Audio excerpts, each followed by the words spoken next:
Hello friends, in this quick tutorial I'm going to show you how to save JPG in Photoshop. First, we go to File option and choose Save As, and save type we choose JPEG.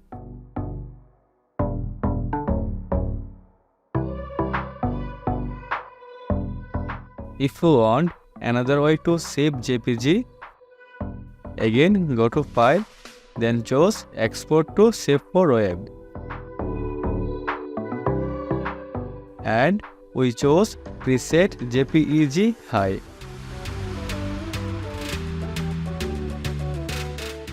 And quality 100. And save.